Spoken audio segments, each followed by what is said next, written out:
up, how way, ay, ay, ay, ay. How way up, how way up, ay, ay, ay, ay. Ay, ay, ay, ay. How way, ay, ay, ay, ay. How way, ay, ay, ay, ay.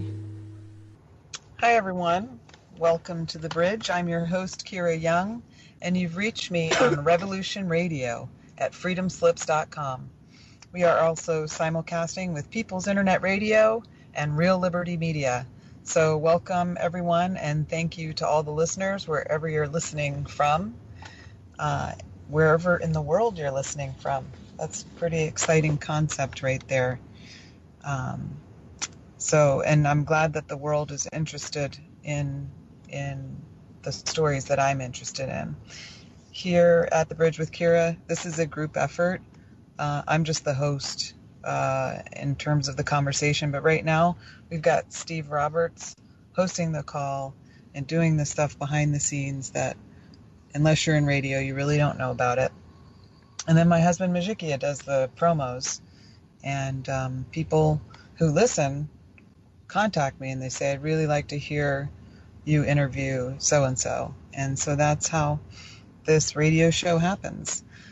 Those of you who've been listening, you know that I have focused on Standing Rock and various other forms of protests that are going on in America right now and around the world. I've also interviewed water protectors from the UK and the exploding protest movement that's forming and expressing itself right now in the UK against fracking is a beautiful story. So I want to continue to cover that. I'm very open to covering other types of protests from around the world. So don't be afraid to contact me through social media if you want to get your story out. You can find me on Facebook, Kira Young, Tall Hot Chick, or THC. You can find me on Twitter, Kira Young 4, Instagram, Kira Young 4, even Skype, Kira Young 4. So if you are part of the resistance and you like looking at things in a different way and you are seeking solutions, please contact me, and I would love to talk to you and interview you. We have a really awesome 2 hours. In the second hour tonight, May 20th, 2017, it's a little after 4 in the afternoon.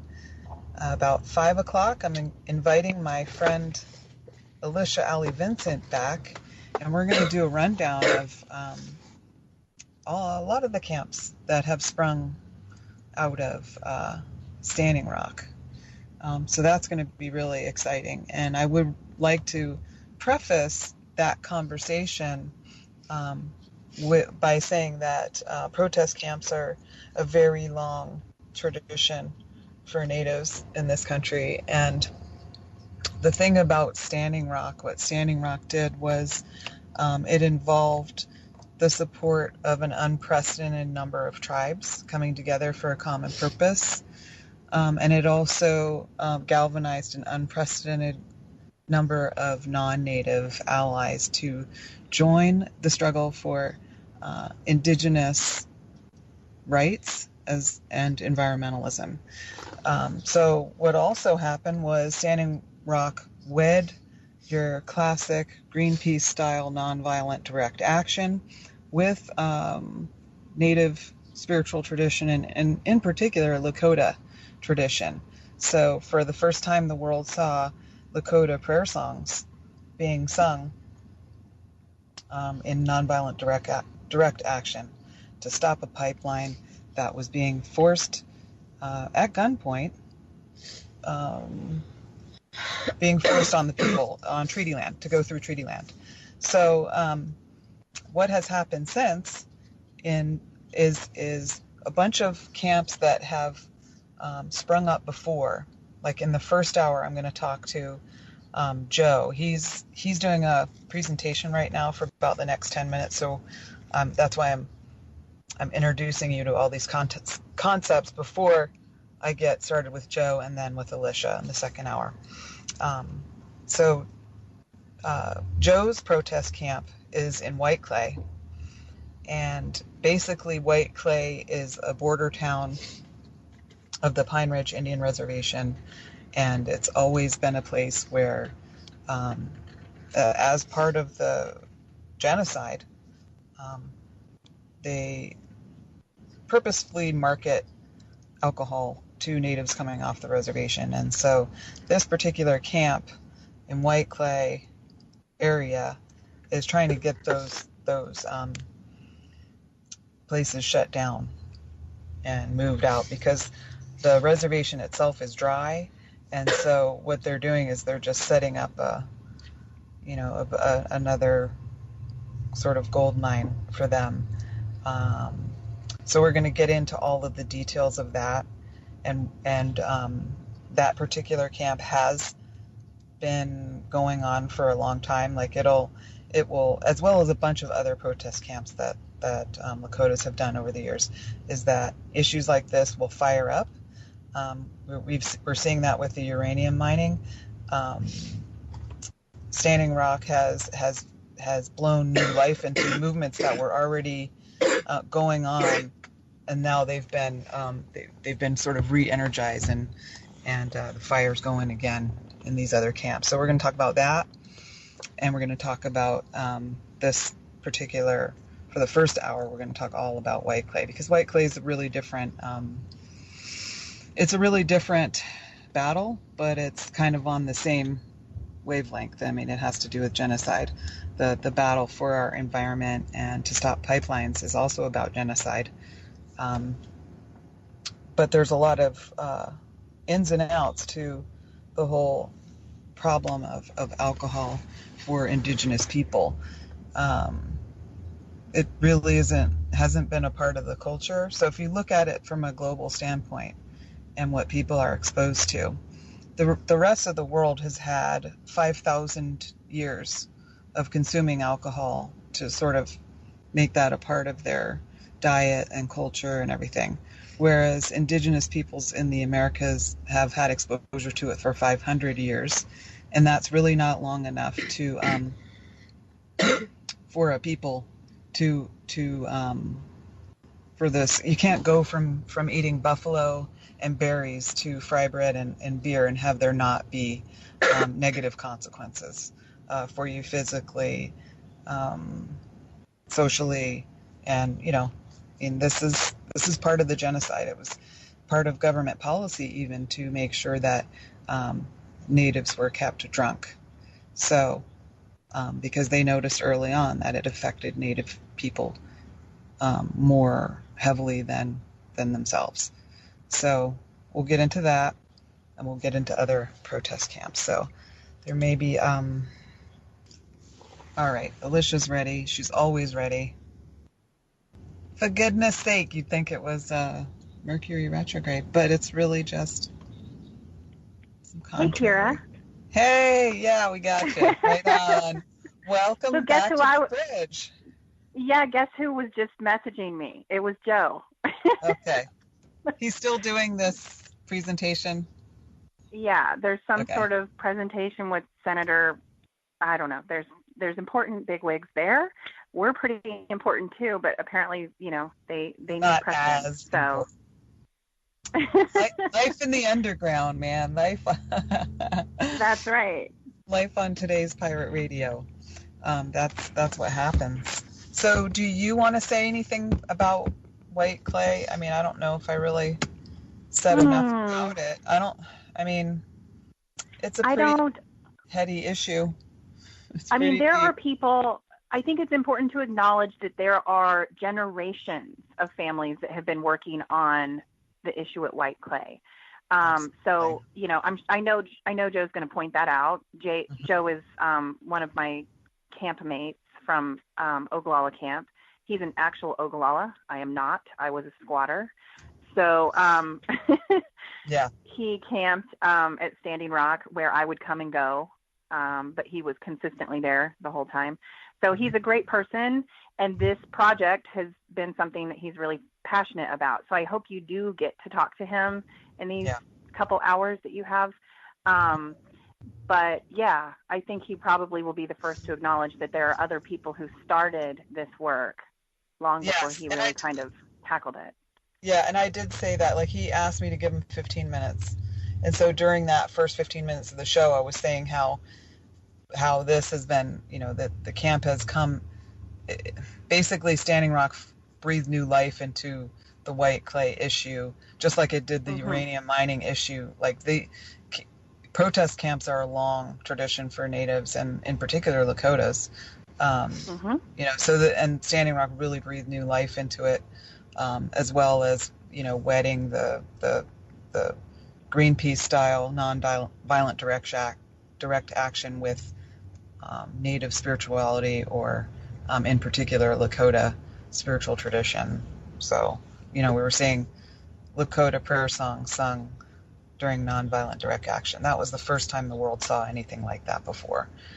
Yeah. And it Yeah. and the first time the world saw so many tribes coming together and supporting the Lakota. First, the Lakotas all coming together on it, and then all these other tribes. Really unprecedented. And then, all this non-native support as well has really been unprecedented as well. And it's I mean, I feel like there were like hundreds of firsts, in my opinion. Yes, yeah, you're totally right. Yeah. But those are the big ones, I think. And for those who didn't make it there, it's such an emotional experience to see that many teepees like set up just as far as the eye could see. Like, it just brings you, to your knees. Like, it just, and people are like, "Whoa, there's no pictures of you there." I was like, it just felt like a selfie would be wrong. Like, there was like, it wasn't about me at all. It wasn't about me. Like, I wanted to take pictures of the people who started it, who were there from the beginning, and I wanted to document their experience. And I'm with you, and you know why? Yeah. You know why I have photos? You know why I have photos?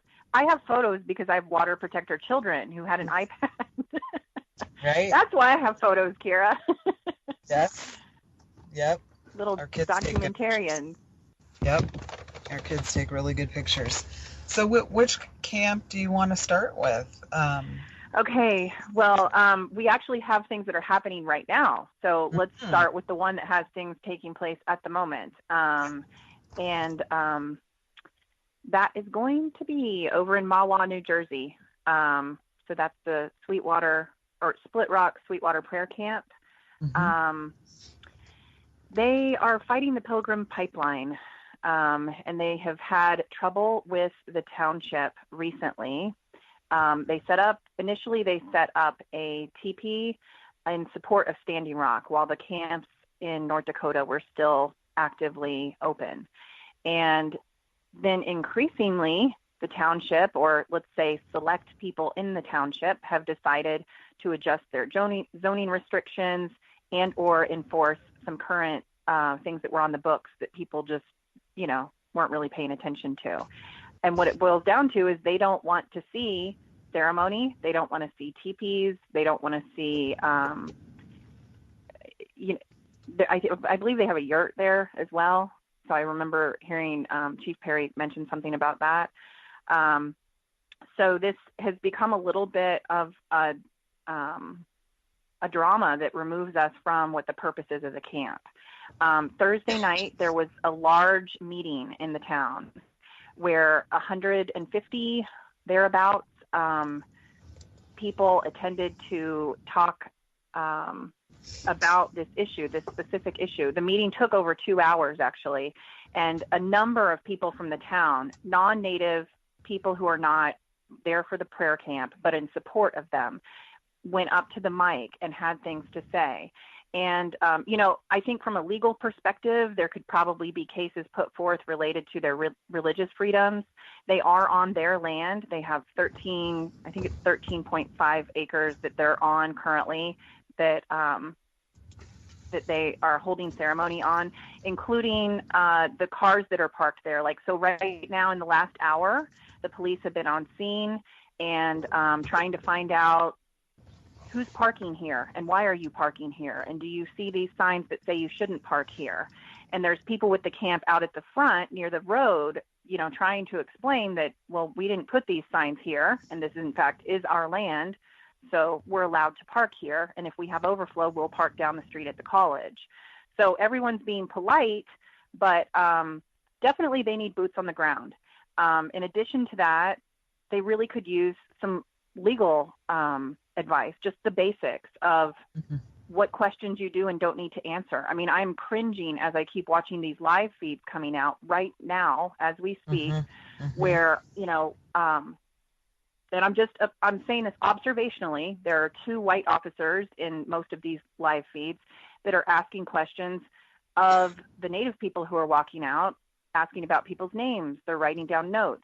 What do you mean his name is Owl? What is his legal name? Well, his name is Owl. How do you spell Owl?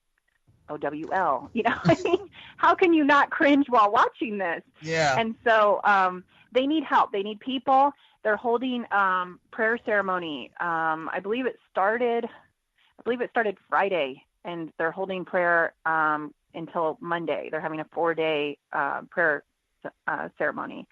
And again, this is all about the Pilgrim pipeline. So this all takes away from the fact that they are fighting a pipeline 30 miles outside of New York City.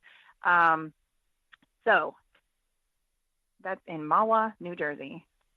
Now, is this the same? I don't know if you know this or not, but there was a Sundance TV special that came out, The Red Road. Is this the same group of Native group that was sort of featured in that storyline? Did you see it? I did not see that. Okay. And this is the Ramapo Lenape. And okay, the Lenapes. Okay.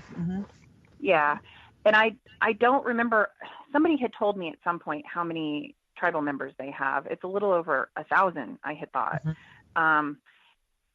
But the issue I think really just boils down to, like, when we talk about colonization, when we talk about decolonizing, I think it's really interesting when we start looking at parts of the country that are coastal. And having lived in Baltimore for years, almost 2 decades, I can tell you that, everyone's kind of on top of each other by comparison to where I am here in Kansas now. And, so people have concerns about their neighborhood. On the other hand, this is tribal land. I mean, you are you're really in a scenario where you are in New Jersey and you think you sort of own New Jersey because you and several generations of your family are from New Jersey, but there's not quite the recognition of tribal land there as, in my opinion, there is where I live. I mean, I live in Shawnee. My town is named after a tribe. There are street names a block and 3 blocks away from me that are also named after other tribal affiliations. And that's really watered down when we get more coastal. Well, not only that, we're talking about the difference between federally recognized tribes and state recognized tribes. Good point. So yes. I don't think that they are federally recognized there in New Jersey, and probably really recently possibly got state recognition. I know Pennsylvania doesn't recognize any tribes. Virginia does. And in Virginia, I mean, Pocahontas' own tribe just got federal recognition, like maybe 5 years ago. So it's kind of a mess, that whole thing. Recognition, state and federal recognition, and then you can get into the whole blood quantum laws and how originally really were put in place to drive a wedge in families, to separate, to colonize. So you have this policy of breeding natives out of existence, and then you have this sort of definition of by numbers, by you're defined by mathematics. Right. Somehow. It's ugly stuff. Psychopaths in church type of stuff. I think thought up. The federal recognition issue you're talking about, I totally recognize that. I mean, I do see the distinctions, and I see how that relates to lawsuit possibilities, being able to receive funding, form cooperatives. I mean, when you have federal recognition, you're having a government to government relationship versus what they currently have, which is not quite that. But I just would like to give a shout out for the non-natives who are absolutely in support of tribal rights. I think most of those 150 members of the community who arrived, it's the news, the local newspapers, I should say, that were reporting that those were mostly people in support of the tribe. So federal or non-federal recognized, their community supports and recognizes them. And I think that really blows me away. I mean, that humbles me. That makes me so proud. I want to tear up, you know? And if I were closer to New Jersey, I'd be throwing my kids in the car and we'd be there just because I would want to support them. I don't even want them to have to stand out by cars and answer silly questions about how you spell owl. That to me is beyond offensive for a grown man. Absolutely. And you see this sort of infantilization that goes on really with all the whole idea of the police and to begin with is, you know, infantilizing adults. You know, you can't. It is. It's a parental type of downward talking that takes place that I don't even know why that's necessary. But, you know, we've seen that. We're so accustomed to that generation after generation. We just know when an officer comes up to you and asks you your name, you usually give your name. But, you know, you don't have to. And what if you don't have a traditional, you know, quote, traditional, you know, westernized name? Then what do you do?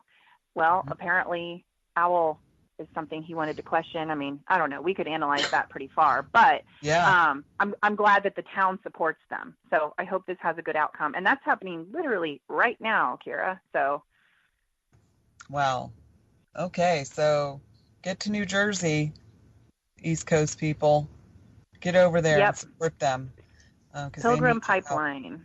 Pilgrim Pipeline. So, Majiki had taken note of that, the Pilgrim Pipeline. And can you say the camp's name again? It's Split Rock, Sweetwater Prayer Camp. Split Rock, Sweetwater Prayer Camp. Yeah, I'm thinking, too, the whole prayer issue and the federal versus state recognition issue and, you know, the American Indian Religious Freedom Act. Could they use that? You know, could they use that legally? You know, I'm thinking in those terms as well. That was one of the first things that came up for me, you know, when I saw tanks rolling up and attacking people in prayer circles, calling it a riot. That was the first thing I thought. What about religious freedom? Well, you know, we're taught and brainwashed to think of America as a place of religious freedom, but it's not. It's religious freedom for people who call themselves Christian at this point in time. Native religion was outlawed until 1978. So within at least my lifetime, because I was born in 1969. I don't know when you were born. At least my lifetime, it was still outlawed. And there's lots of stories about the FBI going onto the reservation. And about them having a special wing, you know, a special unit that would go onto reservations and harass medicine people. And, you know, there's lots of stories about that until that act was passed, the American Indian Religious Freedom Act in 1978 or 79, 78. Well, I mean, I lived through 2 years of that, and I'm non-native. So for me, you know, that ostensibly had no connection to my life. On the other hand, you know, I refer to myself as non-native, but if you recall our very first show we did together, I actually let you know about what my true genetics are. So I have two great-grandmothers, one on my father's side, one on my mother's side, who were full-bloods, who were put into the boarding school system, which incidentally is also what the town I live in is named after. It's not Shawnee, it's Shawnee Mission, as in Shawnee Indian Mission, where they brought children. Isn't that disgusting? Totally. Lived here my whole life. So I look at that situation, and 2 years of my life, there was no religious freedom for Native people. On the other hand, I'm not so sure that I don't think there still is now. To me, freedom of religion is not a freedom. I mean, that's just sort of a basic. Right. You don't have freedom of religion. Well, I'm saying that wrong. Basically, if you have a limitation on a freedom of religion, you can only practice it here, or you can't practice it over in this area, or we have a zoning restriction. This is New Jersey related. We have a zoning restriction against ceremonies and events where people would gather. I mean, I suppose they could technically call that a riot, even if they wanted to do it North Dakota style, right? Right. And, we also have to look at this from the propaganda and cultural standpoint. So the last 10 years, the far extreme religious right, Christian right in America, has literally been pounding at the American conscience to change what Americans even conceptualize what religious freedom actually means. What it means is for you to be able to practice your religion unencumbered. It doesn't have anything to do with your right to discriminate against people because of what some book says. Even if it's your scripture, and it doesn't, religious freedom has nothing to do with your ability or right to discriminate against people. And that's what the religious right has changed it into. And it's a slap in the face to natives who experience real loss of religious freedom, not this imaginary loss of freedom that the religious right has pushed upon the American conscience. Real loss. I mean, we had Trenton on the show not too long ago, who was pulled out of a sweat lodge and at gunpoint and arrested. That equals a real loss of religious freedom. If someone pulled your kid or your grandmother out of church on Sunday, you would be horrified. Furthermore, it would be news. Right. It would be news. Correct. It would be actual news in the mainstream media. That's an act of terrorism. Right. Exactly. So freedom. Camps. You want to talk about another camp? Yes, let's talk about another camp. Okay, because according to my count, we have 12 camps nationally right now. So that's a lot, and it's a lot to cover. I actually, I'm not even sure exactly what to jump into now, but I guess let's go to Minnesota. Okay. I think Minnesota is shaping up to be a very interesting camp because the Minnesota camp, first of all, it's on White Earth Reservation. That's important to know. That's basically up north, northern Minnesota. So we're talking almost Canada, Canada Light. And what their objective is to stop Enbridge Line 3. And this is wild rice agricultural land. You've possibly heard about this in connection with Honor the Earth. That's the foundation run by Winona LaDuke, and she's given a number of talks about this, as well as some really widely social media circulated video footage from those talks. So Camp Red Power is pretty new. They are very well organized, though. I mean, they very much know what they're doing. They have a kitchen. They have medic area. I mean, they have it. Their needs, by the way, when it comes to camp needs, I just want to point out that everybody across the board has needs. I do not think that we should really put people down for what their requests are. We all have requests, and there are people out there who want to fulfill those. So the number one request that most camps want, including Camp Red Power, would be firewood. And don't forget, where they're up north, they are still having, winter weather. So I believe this is Anishinaabe tribal land. Yeah. I believe that's their tribal territory. And I've also heard someone who was up at that camp recently was talking about gardening. They had needs for lumber. They also have general food needs. That camp's pretty small right now, but they will be growing, and I expect they'll have support from Canadians across the border. So good. So lumber for to make beds for planting. Is that what they?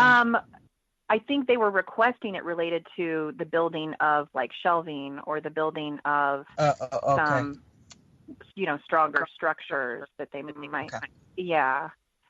Let's see. Okay, so over in South Dakota, you want to talk about South Dakota? There's a few camps in South Dakota. Yeah. Few. Okay, so when most of the camps in Standing Rock closed, people went all over the country. I mean, they sort of scattered because we all had to find a place to be, and most of us needed to transition our thinking and our body. Actually, many of us had to transition our body out of just the active process of living outside and waking up and going to sleep by the sun. That's nothing small to laugh at. So we have a number of people who set up still on Standing Rock Reservation. I believe there is still a set of teepees set up there. I think they're called the Four Bands. I'm sorry, I was talking over you. I think they're called the Four Bands Camp. But then the majority of people actually went over to South Dakota to Cheyenne River.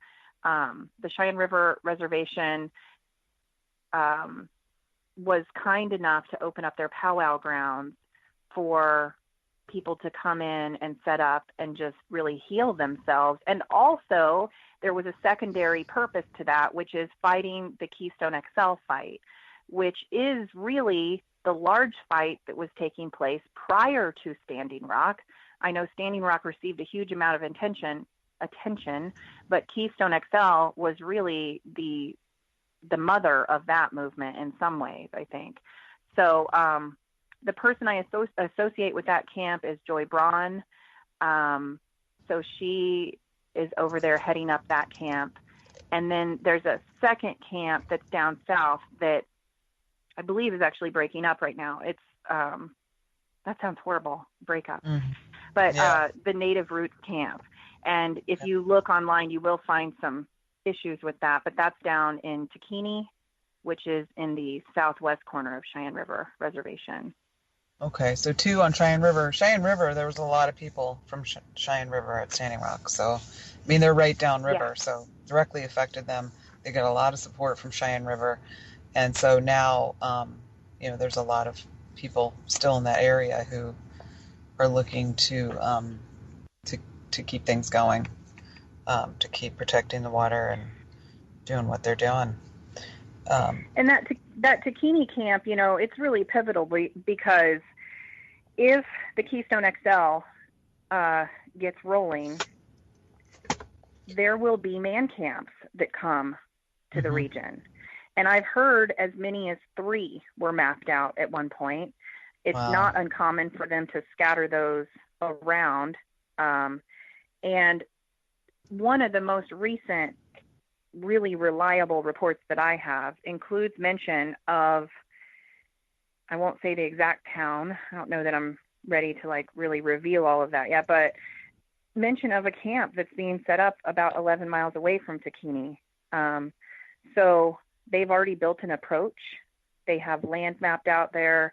There is a general store across the road that has started building shacks behind it. And by shacks, you know what I mean, Kira, right? Yeah. Like temporary hotel room for one night only. So these man camps really would become a reality in that area. So to have a Takini camp, which would be, a couple hours away from the northernmost portion of Cheyenne River, is very important strategically, just in terms of locating bodies. We don't need to have our water protectors driving 2 or 2.5 hours just to go to an action. We need to really keep in mind their, just even their fossil fuel expenditure, quite frankly. Very, yeah. So those who don't really know much about these man camps, they are the temporary camps that spring up to house the transient workers who work for the oil companies building these pipelines. Yep, that's correct. And that sounds really nice the way you just said that. Yeah, and they're not nice places at all. these workers, they make a lot of money, and they sometimes don't have a lot of overhead because they're transient.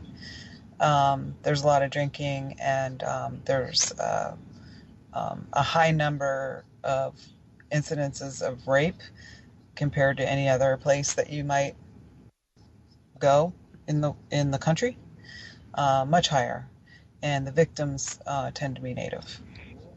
So yes, let's put it and that there's a measurably higher percentage risk of, like they have tracked this, of women who disappear from nearby reservation communities, of incidents of sexual, yes, I was just going to say sexual trafficking.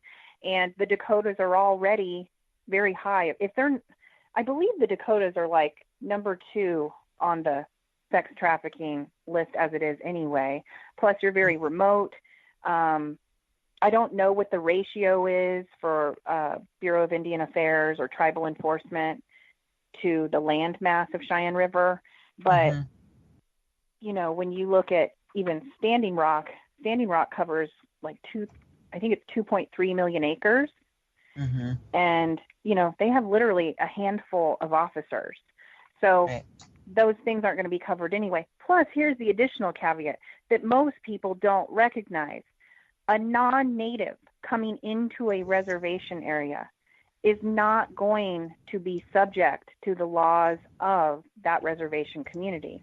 So they have this ultimate horrible loophole where, I mean, I hate to say this, but this is factually true, where they can essentially rape, injure, you know, whatever the crime may be, and it's usually almost never pursued. So, the man camps being set up around South Dakota are going to become a strong issue. And I would not be surprised if there weren't another camp that comes in to replace this Native Roots camp that is breaking up right now. Okay. So how long have they been there?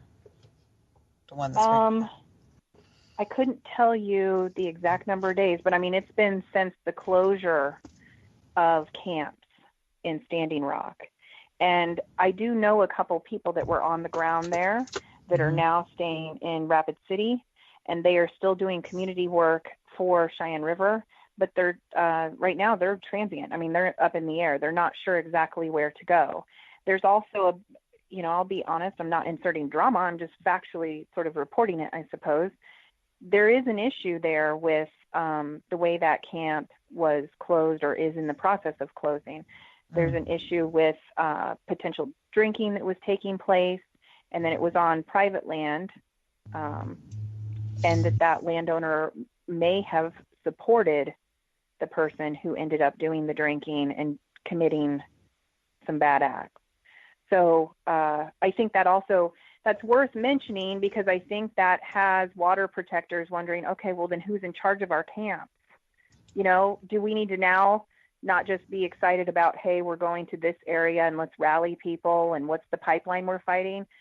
And on top of it, we have to vet the people who are running our camps. I think that's a question that has now come up for a number of people who've called me this week. Okay. So not only with this camp, but has that come up with any of the camps that you've mentioned so far? Or is that coming up with camps that we're going to get to later? Or?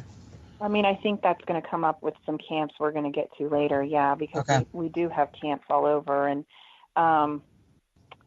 that was an issue at Standing Rock. I mean, we had Frank Archambault, who was somehow related to Chairman Archambault, and he was part of the security team at Oceti-Shakowee, and he is a convicted sex offender. It took months to get him out of there. Months of women's councils, meetings, and people pleading and people saying, yeah, this isn't cool. So all summer long he had his pick of the fresh meat coming in to camp. That's a fact. It's an absolute fact. And the only time, and when he was removed, the whole team was removed. Everyone was removed, and they were replaced by the veterans team, security team that came in. So it was all planned. It was just, I'm still grappling with why and how something like that could be. And then we had the incident with the guy who got his braids cut off, and he was marched out of camp. This is all while people are begging to get Frank Archambault out, right? Yeah. Yeah. I believe it was the women who marched him out, though. Yeah, cut his braids, and then his accuser, which I think happened to be his girlfriend, recanted. And then he was welcomed back in. So WTF, there was issues there too. But I don't want to say that, it was all a mess and everything was crazy, because when you think about that there was 10,000 people there. Oh, yeah. That those were the only two things that happened, they weren't the only two things, but comparatively speaking, it wasn't like, I don't know what I'm trying to say. I don't want to blow the things out of proportion, but I also don't want to be quiet about it either, because, we need to be honest, and we need to take corrective action, and we need to have honest after action reports. And, everybody that I've spoke to that personally is going to set up their own camp or has set up their own camp says, this is the number one issue for me, and I'm not having sex offenders be a part of my security team, right, or part of the people in charge. That's not going to happen. I think that issue right now, number one, first of all, it very much hits me strongly, because half of the time when I have went to camps, I have brought my two daughters with me. And although when I'm volunteering, I'm trying to keep them at a close enough distance where I can see what's going on, there's also just some additional fringe things as a parent that you can't stop. Like if somebody is sitting there around a sacred fire and looking at them inappropriately, or taking video footage on their phone discreetly, there are certain parts of that I cannot police. And yet here we are making a camp environment where officers aren't welcome beyond, the door. This is, in a way, we're all family when we get on camp, right? We're all family. Absolutely. But we all have different views of what's acceptable with family. I would not personally feel comfortable having, a violent sex offender of record in my family walk into my house and just kind of be around me for 2 weeks nonstop, and around my children when we have our guard down. Like that wouldn't be my personal preference. Mm-hmm. I know there are other people who might feel differently. However, all of this really connects to not what I think and what you think. It connects to a growing concern of mothers and grandmothers. Mm-hmm. And in fact, a large number of Native grandmothers and mothers who are kind of behind the scenes, the protectors. They're like the ultimate water protectors, right? Because they're water protectors, land protectors, and they are protecting the people, the community. Mm-hmm. So they don't want to see camps that are just set up without any sorts of rules related to, sex offenders or violent offenders being able to just kind of come in and set up camp. That's not their preference either. Plus, we get into some legality issues and whether or not that's good exposure for us down the line. I mean, we are fighting billion-dollar pipelines in some instances. It would not take very much for someone who does not agree with our perspectives or our philosophies to do an exposing article on us that turns an entire community against us, like we just talked about in Mahwah, New Jersey. Right. I mean, that community is supporting them, but it took a handful of people in the community to pass some of these zoning issues, to want to take down their TP. So anyway, I think for me, it's important for me that I take my children to camps that already have a strong stance against sexual offenders being there. And to my knowledge, there are only a few camps that really focus on full around protection, including children.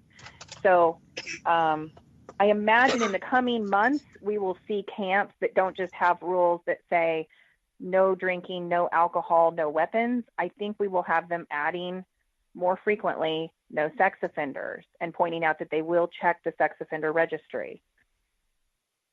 Right.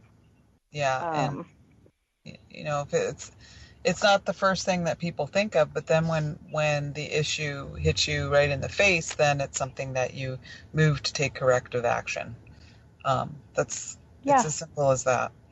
You know, we were all family. It was like a, you know, big love fest. We were all unified in this one purpose of having, you know, of stopping this pipeline and really taking charge of our future and stopping big oil from destroying all life for profit.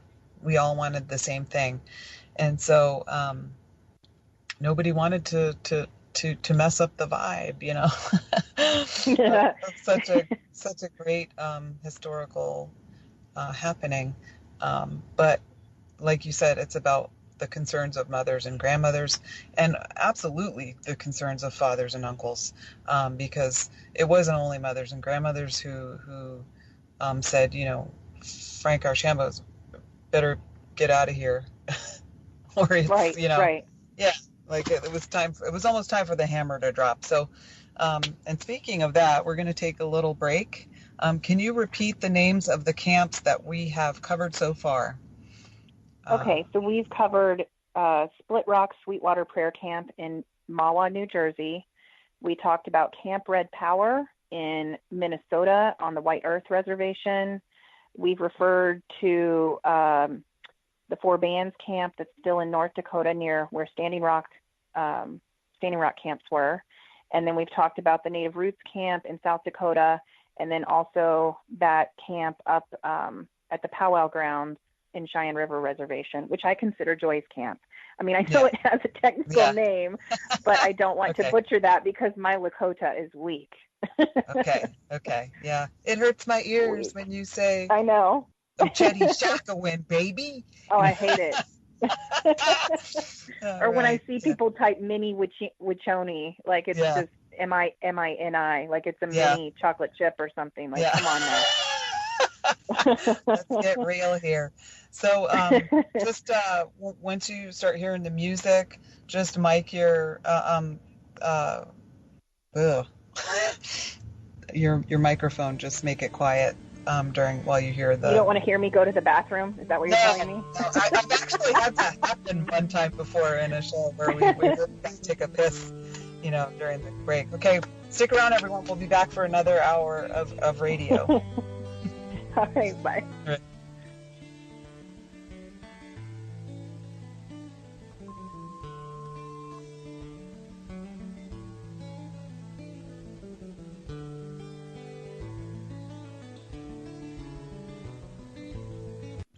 Welcome back to The Bridge with Kira. And we are back with Alisha Ali Vincent. Thank you for covering this whole show. We've got lots more camps to get to, don't we? We have a ton. And Kira, thanks for saying my name correctly. I really love that. I know. Well, you said it correctly when I was talking to you on the phone, and like inside my head is, oh crap, I've been saying Alisha for like, I don't know, as long as I've known you, and I'm sorry about that. But that's you said all right. So I took a mental note and said, okay, next time I'm going to say it right. Every time someone says my name right, I just want to hug them because I think, oh, look at them. They listen. Look at that. Okay, so let's get going with the rest of the camps because there's a lot to cover, and that went pretty quickly. Let's talk about Pennsylvania, shall we? Sure. Okay, so Pennsylvania has itself a real crazy mess going on. The Marcellus Shale Basin in Pennsylvania is considered one of the strongest areas where oil and gas companies are wanting to frack. So Pennsylvania has a really large number of projects that are currently being proposed, that have already been passed, and or that are being protested. And in this case, we do have 2 camps. I imagine there might be a third that gets set up coming up here soon. Let's see. Pennsylvania, in fact, it's so serious in Pennsylvania, just so you understand. It is so serious that I think it was D-Smog blog I just recently read, profiled a story on Pennsylvania schools near the Mariner East route. That's a pipeline name, Mariner East 2. There were some Pennsylvania schools that are doing pipeline explosion drills, a la, when Americans were doing drills and, ducking and covering because there could be a nuclear explosion. They're apparently doing drills now with children in that area, or at least they've done it once, related to pipeline explosion for these high-pressure natural gas lines. So wow. Mariner East 2, that's the main one. Lancaster Stand, you've probably heard of. Yeah, we interviewed Josh when he was there. That's right, Josh. Okay, so Lancaster Stand is generally referred to as the Stand. They had, meaning that's their name, the Stand. They had a issue once they got set up. They were set up on an Amish farm, or a family-owned Amish farm, right off of the Conestoga, which is the nearest waterway there in Lancaster County. And they had an issue where officials were starting to really cause them zoning issues once again, and give them tickets for basic things like having a barn that wasn't used for agricultural purposes, for example. At one point, they were threatened with a $1,000 a day fine if they didn't change the purpose of what they were using that barn for, or at least not house people in it, for example. That was met with a huge protest the following day, by the way, and so that got squashed, but they've also kind of backed down and calmed down what they're doing. Now, having said that, they do have, some events that they're holding there. So they have an event coming up that you'll see online where they are screening a movie. They're doing little informal things to get people together, but you can still find them on Facebook, and they are still fighting the pipelines in that area. Camp White Pine is where Josh you just mentioned, Josh Michener, where he is at currently. And that's a really significant pipeline fight for us to talk about right now, because they're doing something that no one else is doing currently. Do you know what that is? Living in trees. That's right. They are.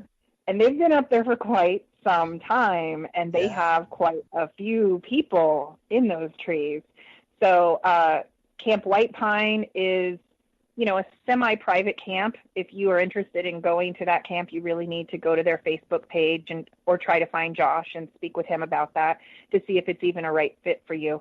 But it's pretty hardcore. I mean, it's pretty hardcore. We'll put it that way. Yeah. They're very serious. And Josh, people who didn't watch that show, Josh is a chef who has set up water protection camps, and specifically their kitchens he's cooked in and fed the people. He's feeding the masses, feeding the revolution in, I don't know, how many is it, Kira? Like 6 states or something like that? Yeah, he's been around. That chef gets around. Yes, he does. Yeah. And fantastic food from when actually he the first time I interviewed him, he was with you down in Texas. Yeah, we were at Two Rivers Camp. That's right. Yeah. And he's the one vegan chef that I know who always makes sure he covers both bases. Like, he feeds meat eaters like me, and he feeds vegans, and he makes do. I mean, I've never seen him complain, actually. Josh is a fantastic person to be around. He's also the keeper of the water. Like, it's an unofficial title, but he's the keeper of the water, because everywhere he goes, he has a water canteen that he fills a little bit more water from that location. So when he was at Rosebud, he took from the Cannonball. When he was down in Florida at Sacred Waters Camp, he took from, I can't recall what that water. When you say Rosebud, you meant Rosebud Camp on the other side of Oceti Shakoi. Yeah. Or Rosebud Reservation. Okay, Rosebud Camp. Okay. So right there on the Cannonball on the other side. Okay. I just want to Yeah. clarify. Joe was just. Yeah, he was there until, I think he was there till about December. But anyway, so about this camp though that he's at, because this is the most important part about the camp, is it is not indigenous led. I get asked that question all the time. I don't know why people, that's often the first question they want to ask. I wish they would instead first ask, what does that camp need? You know, but instead their first question is it native led? Is it an indigenous led camp? Camp White Pine is not indigenous led, but they are a camp that sits on grounds that the camp themselves, as well as the private landowner there, they recognize that land was once supposed to be Susquehannian reservation land. It ended up not coming to pass, and this is, historically going back. So the landowner who's there, she has been trying to fight this pipeline, Mariner East 2, coming through where she lives and her land. And there's a little road that separates it. And I don't know if they're actually going onto her property, but I believe they are. I believe they're going onto her property because there were some lawsuits connected with this. And so the main issue up there relates to this eminent domain question. I mean, obviously, we have all of the same issues with public safety, water table safety, safety of surrounding animals, plants, land. But then we also have this, constant overhead issue of this is a for-profit company taking resources that they are going to mostly move overseas. And then they are going to make money from that while at the same time taking your land and asking you to just appreciate it. And here, take this check. And this landowner was saying, no, I don't want to do that. And there are hundreds of landowners. I mean, a growing number of landowners nationwide that are doing that. So that's another reason to watch Camp White Pine and what happens there. And the pipeline that's going through that is a gas pipeline or an oil pipeline? Gas pipeline? It's a natural gas pipeline. And I point that out because, natural gas, they use that term, and they've even, they have even paid public relations agencies to promote the term natural gas and how safe it is and how it's going to remove Americans from other dependencies. It's a natural gas pipeline, and it is mostly going into tankers, like it's going across the country, and then into tankers offshore, and then leaving and going to foreign countries, which, by the way, that segues us to Texas. Did you know that? Mm-hmm. The tanker topic? Mm-hmm. What's going on with the tanker topic in Texas? All right. The tanker topic is a really big deal because Corpus Christi, Occidental Petroleum, they are testing this month, allegedly, I think it's around the 22nd of the month, so we're talking in just a couple days. In the Corpus Christi area, you are going to see an 1,100-foot-long super tanker arrive. Now, this has never happened to this size in the United States, like ever. Over on the West Coast, they have a tanker that has pulled in that's like around the 700 range, and it's still enormous. But 1,100 feet long is basically basically this area in Corpus Christi Bay, it was built for aircraft carriers. So what they're instead doing is they are going to deepen that port in the next couple months. They're going to test it out now, but if it works out and if the test goes fine, they're going to deepen that port by, I think it's like 20 more feet. And then they're going to be pulling that vehicle, that super tanker, up so that they can load it straight in the port, as opposed to, like I said, what they have been doing thus far all these years, which is to route it out and load it offshore. They will instead, if this works out with Occidental Petroleum and this test, they will now be taking all of this fracked gas and all of this fracked oil, and they will load it right there on shore and then take it straight over to Asia with no disruption. And this is another important thing. With these big super tankers, I really want our water protectors to understand, here's what's additionally horrendous about them, is that they take the long way around. They take the long way around Africa. because they are too darn big to go through the Panama Canal. So Wow. just think of the additional fossil fuel usage that goes into that. Amazing. So amazing. Well, guess what? It looks like Joe might be available. Why don't you stay with us? Can you stay with us? Yep, I'll be here. All right, let's Steve, let's try to get Joe back in here. He had a last minute meeting with senators and with Nebraska senators and things. So I'm sure he's got some info to share with us about these meetings and what's happening. And I think the camp is just now getting set up this weekend, from what I understand. Yeah, so. It's supposed to be this weekend. They get it done by tomorrow, I think. Oh, okay. Hello, Joe. Welcome to the bridge. I'm glad you could make it. We're excited to hear about your meetings that you got invited to last minute. Sure, yes. Well, am I on the radio now? You are on the radio. You're on 3 stations, and Alisha is here with me. And so I just going to have her stick around with us, if you don't mind. Okay. All right. Sure. Great. Well, let me introduce myself first. My name is Joe Pulliam. I'm a member of the Ogallala Sioux tribe in the southwestern corner of South Dakota.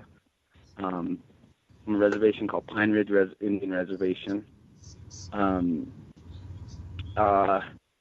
am currently, and have been for the last 25 years, a freelance artist, graphic designer, working on the reservation to more or less keep my head above water and to survive. I have 6 children, and I'm a single dad. So it's a lot of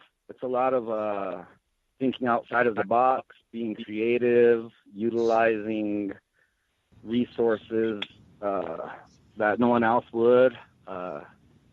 Things like repurposing furniture, or repurposing old frames, and repurposing old ledger paper, or other antique documents to put my artwork on. So this is what I do. I'm an artist, entrepreneur, and yeah. So, and in your spare time. Well, I was going to get to that. So I've always been active in, standing up for the civil rights and human rights of my Ogallala people. I was born in 1968, and my mom and my dad were part of the BIA relocation program, where they sent young couples off to the cities to obtain education and vocational training, and in turn would, join the melting pot. It was more assimilation, an assimilation thing that they had going. So my mom and dad moved to Oakland, California, where my dad went to college. And while they were there, they were involved with the American Indian movement occupation of Alcatraz Island.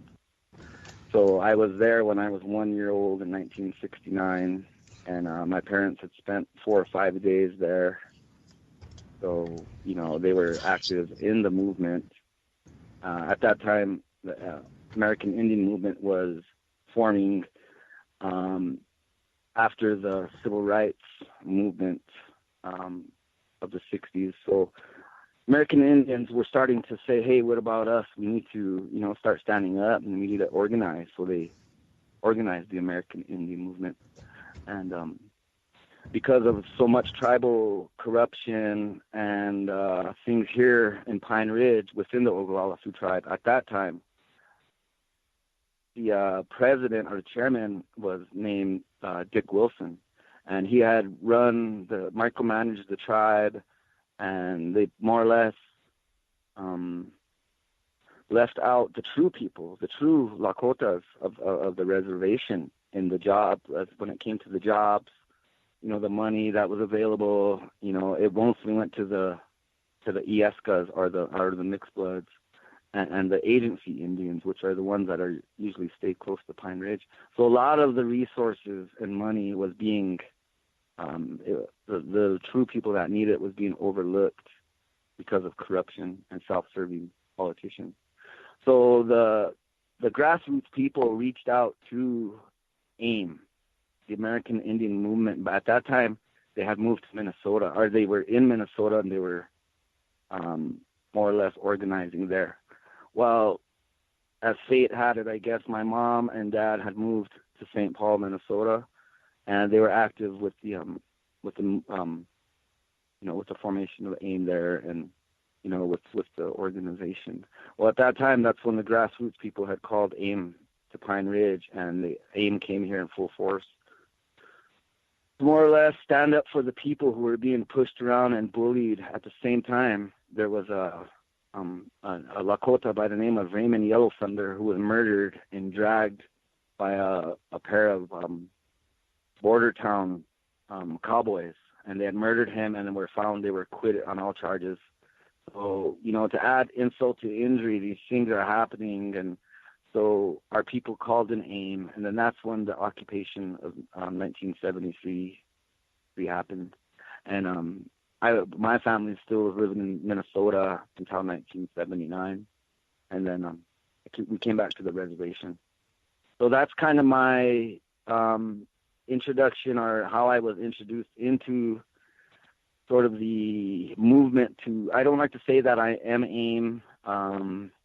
I support them, but, I support what they've done, but I myself am more an independent guy, and I don't affiliate myself with any organized group, So, right now I just feel compelled, after spending so much time, or 3 months in Standing Rock, where I did meet Alisha. Hi again. And so, when I went there just to provide an art area, an art space for people. And I ended up getting involved with the Ogallala Kitchen and the camp, and then organizing it to a point where, we were like one of the biggest camps. So once I got back to Pine Ridge, it was, I think every water protector that was at Standing Rock, after a time we were going through a separation anxiety, and we all missed camp so bad, and we're all still connected through Facebook or whatever means, and through the other camps. So once I got back to Pine Ridge, I think all the corruption and everything still goes on here, and also there's this white clay issue, where white clay has Nebraska, which is 2 miles south of my town of Pine Ridge. While we are a dry reservation, which means alcohol is illegal here. So you only have to go 1.5 miles into white clay to purchase alcohol. Well, recently, because of good, hearted people with the right mindset have started questioning these Nebraska beer sellers, where they have 4 beer stores in one border town, 4 beer stores and 2 grocery stores, well, 1 now. So some Nebraska legislators they're starting to question the public safety and the public health of that town, how there can be 4 bars selling beer, and there's only 7 residents in that town. So we just recently, one of our tribal members was elected as a senator, Nebraska senator. His name is Senator Tom Brewer, and he's a tribal member, and he got elected in Nebraska to their Senate. So he is leading the fight to close white clay down, which they have. White clay has been closed for 3 weeks now, and the beer store owners are appealing to the Nebraska Supreme Court. And so right now, I just came from a meeting with Nebraska State Senator Tom Brewer and Patty Panzing Brooks, and they are on the governor of Nebraska's task force, White Clay Task Force, to bring not only healing to white clay, but to bring economic development and to bring job training and public health services such as treatment and detox center. So the ball has been rolling on this for a while, and I've been involved to a certain point, to a certain degree, for a while, and so now it's really going. So that's where I was at this afternoon. I was at this meeting where it's more in a question and answers stage, and we've never been on this road before, so there's a lot that we're learning as we're going along, but the ball is rolling, and So let's go back to Raymond Yellow Thunder, sure. and what had happened to him. There was a camp that sprung up, if I am not mistaken, to protest that nothing was done Absolutely. to prosecute his murderers. So I had prefaced at the beginning of the show that the protest camps are a long history for Natives and Lakotas in particular. So Standing Rock, one of the things that Standing Rock did was sort of breathe life into these old issues that have, the people have been fighting for, like the uranium mining and this white clay issue. It's life into it. So it seems like this camp is taking care of those issues again, because there's sort of new momentum around these issues of let's stand up and let's do something about these problems in our communities. So and that's what people miss about the white clay issue is, like, it has, what did you say, 7 people that live there. There's no need for 4 places to go for beer when there's 7 people that live there. I mean, that says it all right there. What it is the Nebraska Liquor Control Commission rubber stamped their alcohol licenses every year without coming to inspect the health conditions, without coming to inspect the public safety conditions. And the county of Nebraska, or the county, Sheridan County, where white clay is located, they have dropped the ball this past 113 years, where they could have at least had an extra deputy hired. They could have made any feeble attempt to improve the public health, the public safety of white clay, and they never did. Mm-hmm. So there is a definite question of racism and hate in those facts right there. And those are the things that Senator Tom Brewer has not been afraid to address right to these people's faces. And when you ask them why is white clay different than any other town in Nebraska where they would be shut down if there wasn't adequate law enforcement or public health, they have nothing to say, because it's so wrong. So now those things are coming to light. The ugly can of worms has been opened, and people are still afraid to look in it. So that's where we're at this point with the white clay issue. So the thing that I am doing.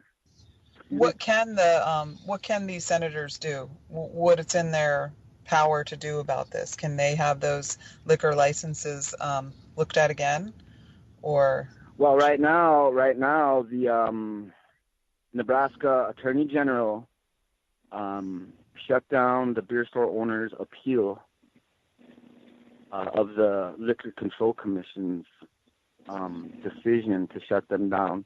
They took it to the Supreme Court, and then the Attorney General automatically put a stay on it. So we'd have to wait until June 5th is the hearing date for the Nebraska Supreme Court to meet on that. They might do it sooner because they know that we're organizing and we're going to have a presence up there. So, we're just used to them doing shady things. So, are you on schedule with the camp that you're setting up now? Are you on schedule, like, opening this weekend, or where are you at with that? Well, right now I am still getting things together, such as like a water tank. I'm having a hard time finding a water tank right now. But we are on schedule to open up June 5th through the 10th for the public. Until then, I'm going up there tomorrow and Monday to set up camp and to just prepare from here until then. So any warriors are welcome, or any people are welcome to come up and, you know. Where is the camp? Lend a hand. The camp will be at the Camp Justice site, which is right on the border of Nebraska and South Dakota. Now, the original Camp Justice was organized by my uncles to protest and to bring awareness to my uncle Wally Blackout and my uncle Ron Hardheart, who were found murdered and mutilated right there, 20 feet from the camp, stuffed into a culvert underneath the highway. So the original Camp Justice was made for that. So that was back in 1999, 18 years ago. At that time, we had a rally up there, and there were so many instigators, and there was like over 1,500 people. And what started was a mob mentality instigated by outsiders, and there was a riot that happened in White Clay, and there was looting and stuff. But at that point, we were so upset with things, you know, with our murders being unsolved and what our uncles being found like this. Yeah. And so that camp has a lot of meaning, and so that's why I chose that area. I mean, I shouldn't say I chose it, because it's like the spirits had told me, you know, this is what you should do, you know, and it was capped by learning some history of that area, of the camp area, is that's the original powwow grounds or celebration grounds of my people, right there in Nebraska.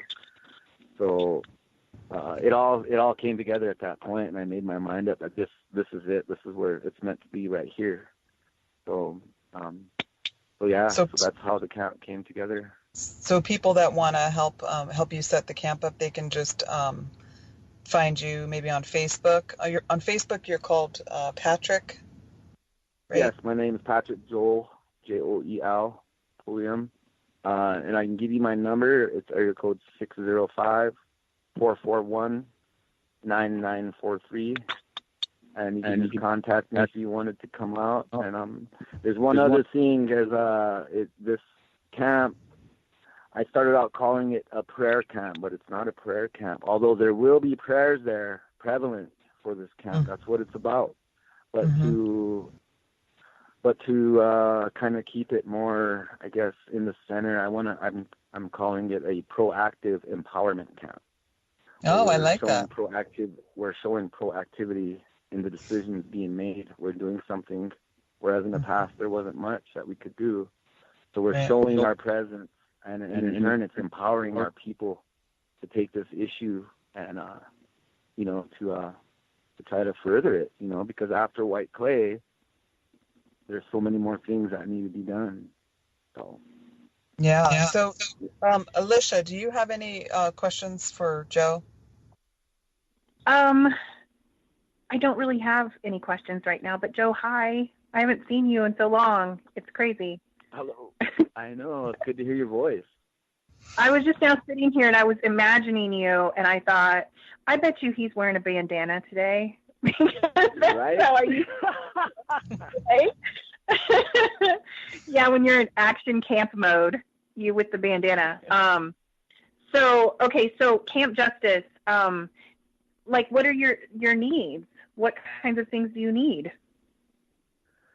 Well, that's a tough one. You know, I've never done anything like this. When I went to Ocheti, it was kind of like everything was thrown at us, where all we had to do was organize it and, you know, make sure that it was being utilized in the right way.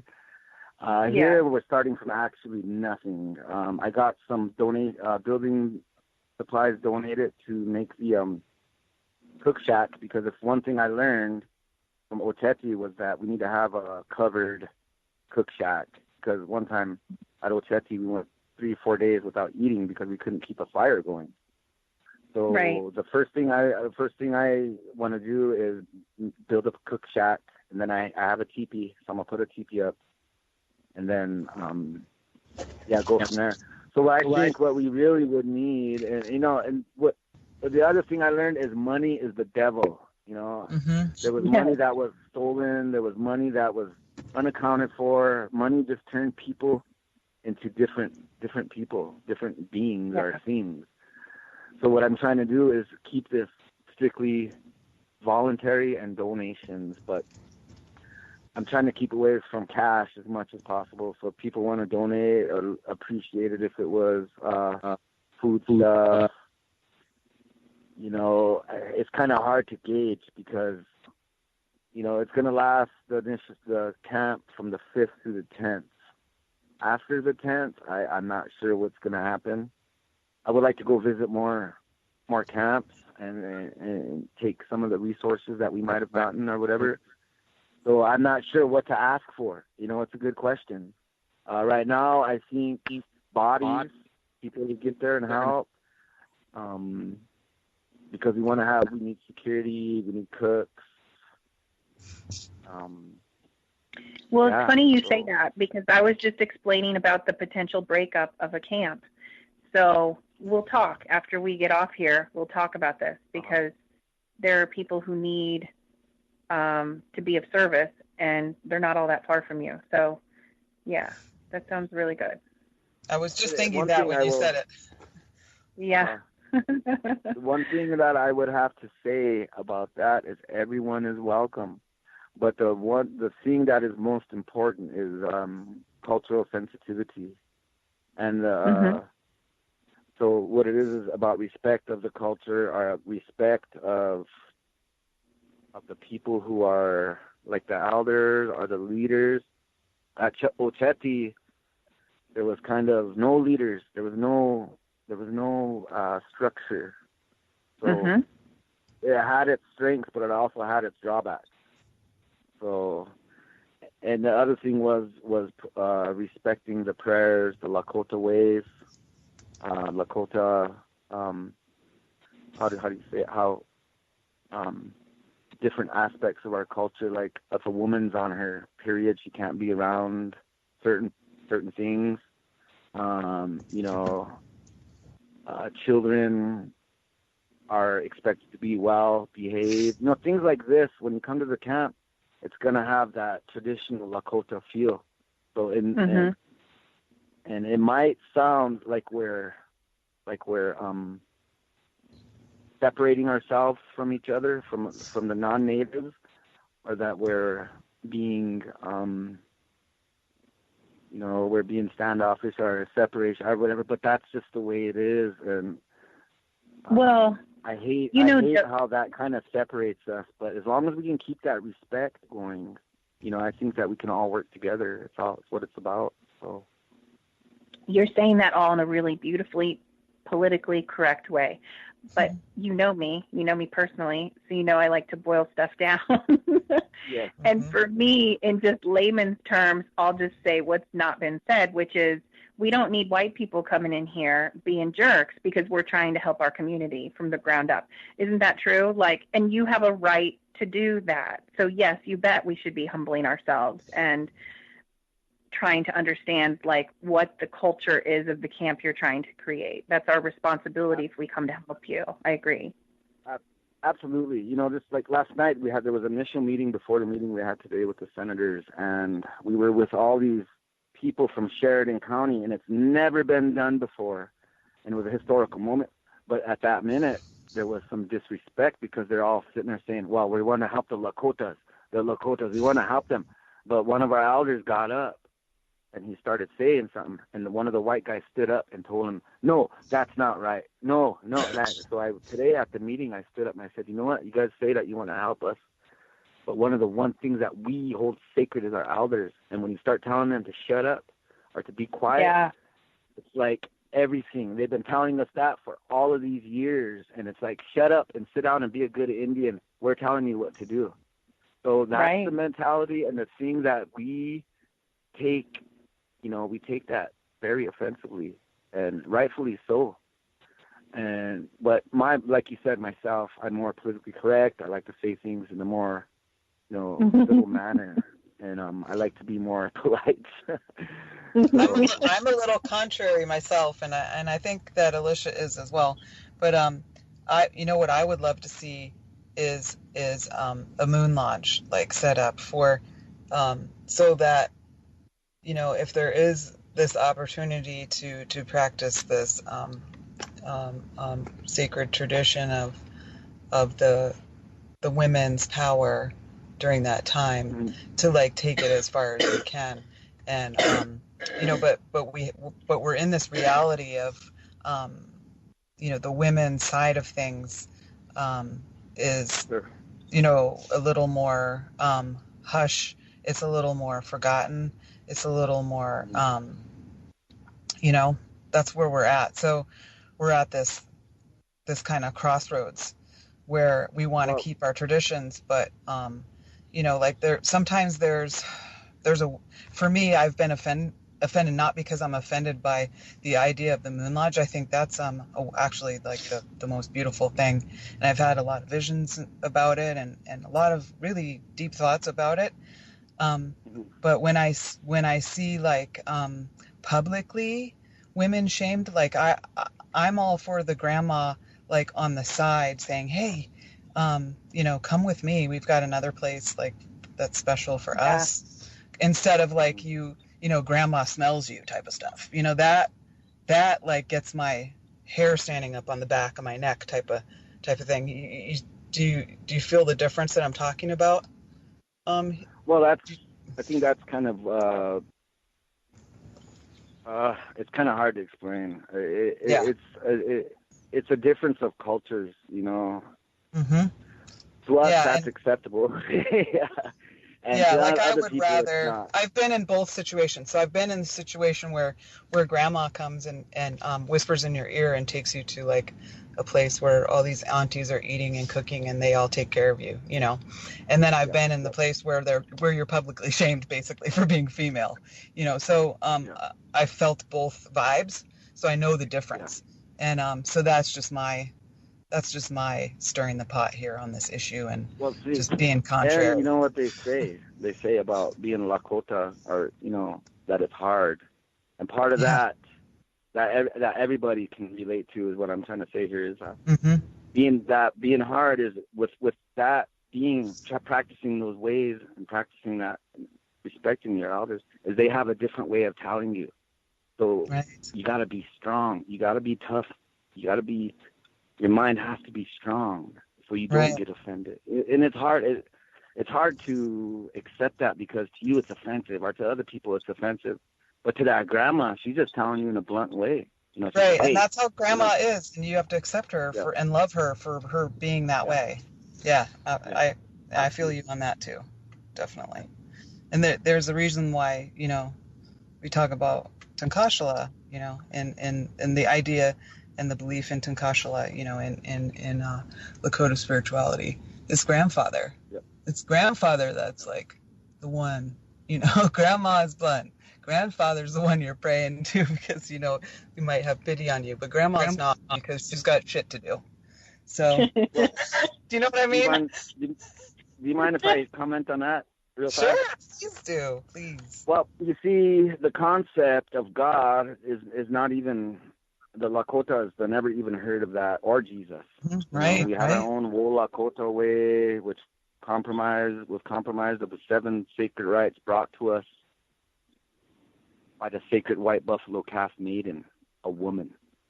So, but we don't have a concept of a male God. You know what I mean? Mm-hmm. I hear people praying to God like it's a he. And so whenever we say Tunkashila, that's just that what that is a modern term that we have adopted to kind of generalize the whole Wakantanka thing. And so it really influenced us to accept a male entity as God, when actuality there is no male entity even in our stories. Oh, there are, but the main focus of the one that the creator sent is female. So, you know, with the Christianity, the sacred being. Yeah, white buffalo calf pipe maiden is a sacred being. Yeah. Yeah. So, you know, our people were influenced through Christianity early. So, and even I say Tunkashale when I pray, saying grandfather, you know, but my heart, I truly believe that if there is a creator, it can't be a man. If anything, it's a man and a woman. Because how can you have any kind of creation without a woman? Right. It's insane. The very thought of it is insane. And there's a really different way that natives tend to conceptualize of divinity in general compared to this Western conception. And it's not outside of creation. It's like the sacredness, it's everything. Like God is a we, you know. It's, you know, and the whole, you know, all my relations, that you're praying with all life that you're a part of. That's a sacred thing. Yeah, I get it. I do. Yeah. I'm with you on that. What about you, Alisha? What about your conceptions of divinity? We were talking about camps, but now we're talking about God. So I really dig this. Yeah. Hey, we did a lot of that at camp, tell you that. Did you? Yeah, I actually miss these discussions. Like, this is one of the things that I miss the most, and I'm jealous of my friends who got to go back to reservation and keep having those talks, because instead I try to look at my kids and I'm like wanting to talk like this, and they just look up at me like, no, let's go get Elmo, you know? So, I don't know.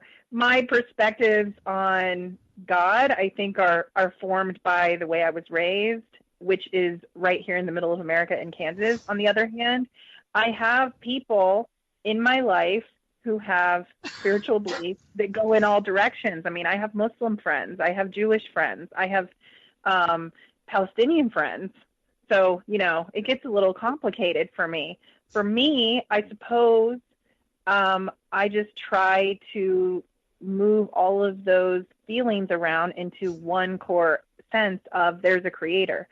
Now, having said that, I'm also really sensitive about appropriators. I'm not trying to be one of those people who walks around stealing Joe's language, for example.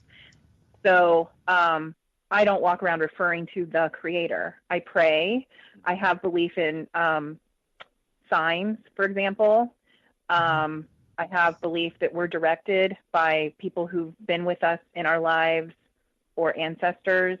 I think probably if we were to do a poll on most of America, I actually think most Americans are spiritual in that way, but maybe not entirely in an official capacity that assigns itself to a single religion. Wouldn't you think, maybe? Yeah, absolutely. I think so. Even I would think that some people who call themselves atheists or identify as atheists really do have a belief about divinity. It's just that what they've been taught God is doesn't make sense. So I don't believe in that, and that's what God is. So, but when you really drill down, when I really talk to atheists, they do have beliefs, and they do have a sense of the sacred. So they're just whatever. It's this, you know, Western conception of divinity that doesn't really make any sense, and it doesn't allow for continued revelation.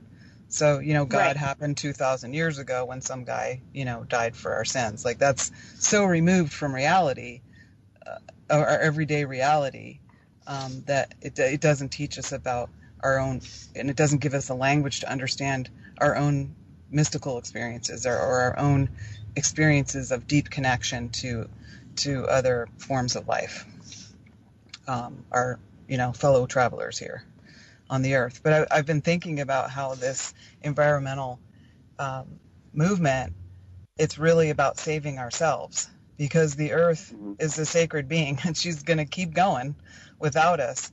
But we might not be around if we can't get our shit together and stop the psychopaths in charge from destroying all life for profit. You know, so it's up to us to save ourselves. And I know we wanted to get to a lot more camps today, but we only have about 7 minutes or 8 minutes left, and I want to make sure. You don't want me to do like the micro machine guy and just really quickly get it off in 90 seconds or less?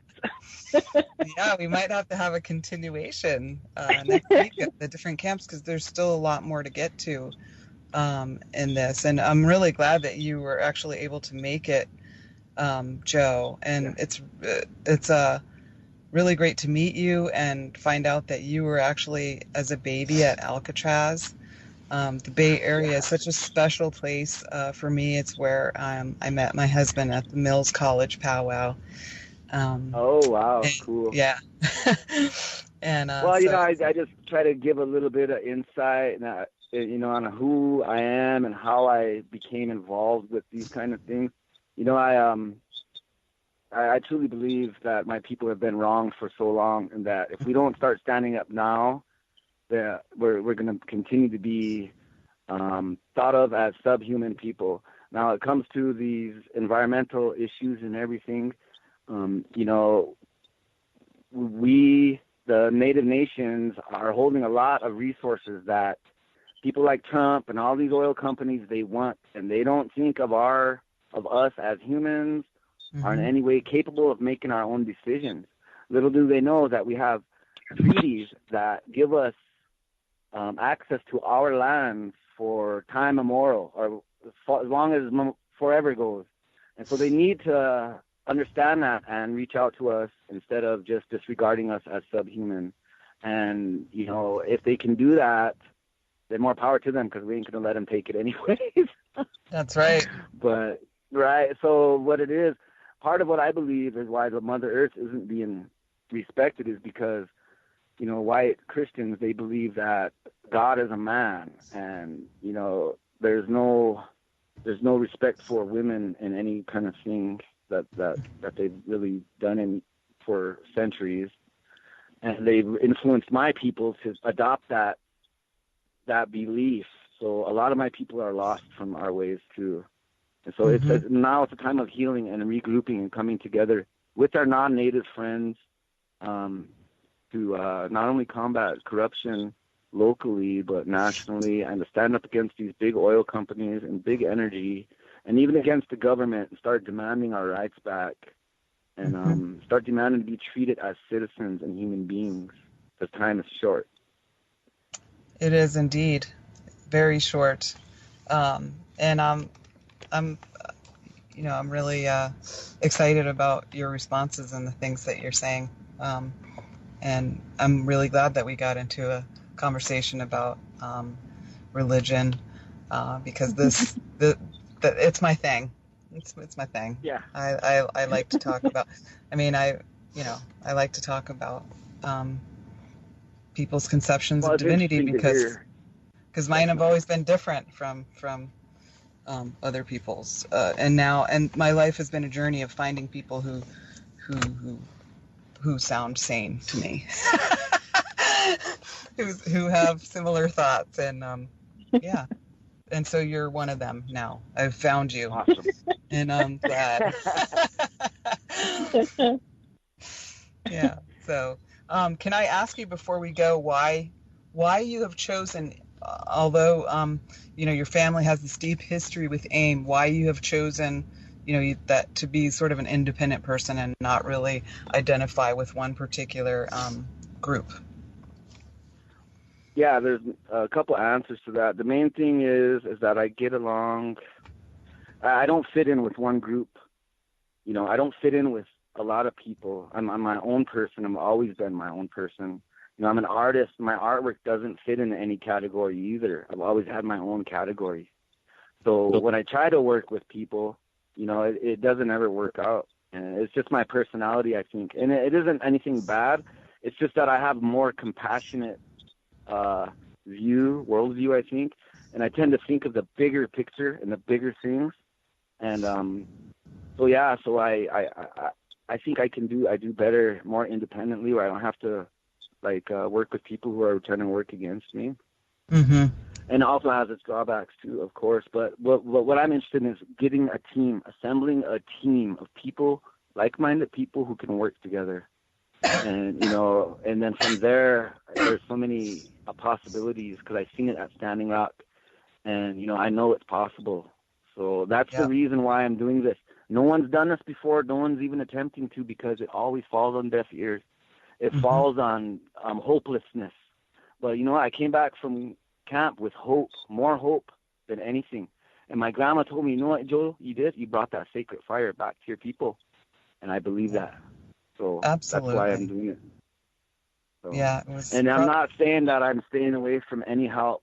I want help. I'm reaching out to my tribal members and to people, but I just don't affiliate myself with one group.